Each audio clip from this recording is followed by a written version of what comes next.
রেলে চাকরির স্বপ্ন দেখা চাকরিপ্রার্থীদের জন্য বড় সুখবর। বিপুল সংখ্যক কর্মী নিয়োগের বিজ্ঞপ্তি প্রকাশ করেছে ভারতীয় রেল। রেলওয়ে রিক্রুটমেন্ট বোর্ড আরআরবির মাধ্যমে লেভেল 1 গ্রুপে মোট ২২,০০০ কর্মী নিয়োগ করা হবে। এই পদগুলিতে আবেদন করতে পারবেন মাধ্যমিক পাশ চাকরিপ্রার্থীরা। আবেদনের সময়সীমা। রেলের এই নিয়োগের জন্য আবেদন প্রক্রিয়া শুরু হবে আগামী ২১ জানুয়ারি থেকে এবং চলবে ২০ ফেব্রুয়ারি পর্যন্ত।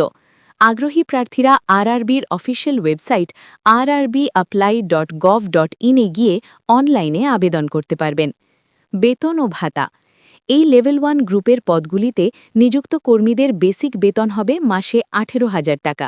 এর পাশাপাশি ডিএ, এইচআরএ এবং অন্যান্য সরকারি ভাতা ও সুযোগ সুবিধা পাওয়া যাবে। যোগ্যতা ও বয়সসীমা। এই চাকরির জন্য আবেদনকারীদের বয়স হতে হবে ১৮ থেকে ৪০ বছরের মধ্যে। ন্যূনতম শিক্ষাগত যোগ্যতা মাধ্যমিক পাশ, তবে নির্দিষ্ট কিছু পদে আইটিআই পাশ প্রার্থীরা অগ্রাধিকার পাবেন।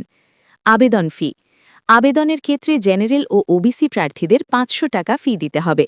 অন্যদিকে এসসি ও এসটি প্রার্থীদের জন্য আবেদন ফি রাখা হয়েছে ২৫০ টাকা।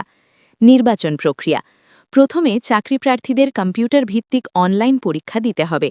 সেই পরীক্ষায় উত্তীর্ণ হলে হবে ফিজিক্যাল ফিটনেস টেস্ট ও মেডিকেল পরীক্ষা। সমস্ত ধাপ সফলভাবে পেরোলেই মিলবে চূড়ান্ত নিয়োগ।